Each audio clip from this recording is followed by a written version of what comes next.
महाभारत में एक बार द्रोणाचार्य जी ने पांडवों को बुलाया।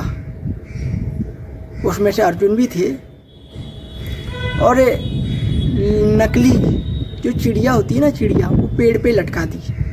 उसकी छोटी सी आँख, छोटे से पंख, नकली थी वो, लकड़ी की बनी, पेड़ पे लटका दी। पांडवों को बुलाया, सभी पांडवों से पूछा कि तुम्हें पेड़ पर क्या दिखाई दे रहा है? तो किसी ने बोला पत्तियां दिखाई दे रही हैं। तो जब भीम की बारी आई, भीम को पूछा गया तुम्हें पेड़ पर क्या दिखाई दे रहा है?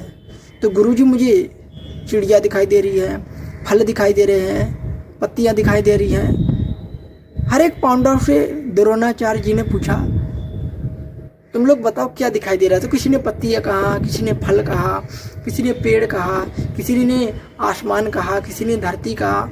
सबने अलग अलग बताया।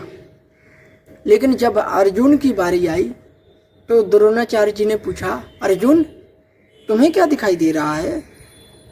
तो अर्जुन ने बड़ी नम्रता से, शांत भाव से कहा गुरुजी मुझे तो सिर्फ चिड़िया की आंख दिखाई दे रही है। द्रोणाचार्य जी ने बोला एक बार फिर से अर्जुन अच्छे से बताओ तुम्हें अब क्या दिखाई दे रहा है? गुरुजी मुझे माफ़ करना, अब तो आप भी नहीं दिखाई दे रहे, अब तो सिर्फ चिड़िया की आंख दिखाई दे रही है। तो फिर द्रोणाचार्य जी ने बोला लक्ष्य साधो, तीर साधो अर्जुन, बाण उठाओ और तीर चलाओ।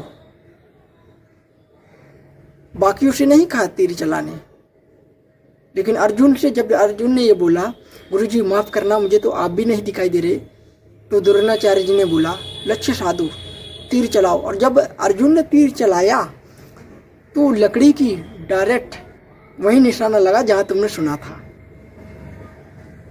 तो कहने का मतलब ये है मेरे दोस्त, जब तुम्हें 24 घंटा अपने लक्ष्य दिखाई देगा तो तुम्हें परिवार, रिश्तेदार, प्यार, दोस्त, व्यापार कुछ नहीं दिखाई देगा। तुम्हें सिर्फ अपना लक्ष्य दिखाई देगा। और रही लोगों की बात, 2 वक्त का कोई भी तुम्हें जीवन भर खिलाएगा नहीं। जाते जाते इतना ही कहूँगा, बुरे वक्त में कोई भी तुम्हारा बिना ईश्वर के हाल पूछने आएगा नहीं। जय श्री राम।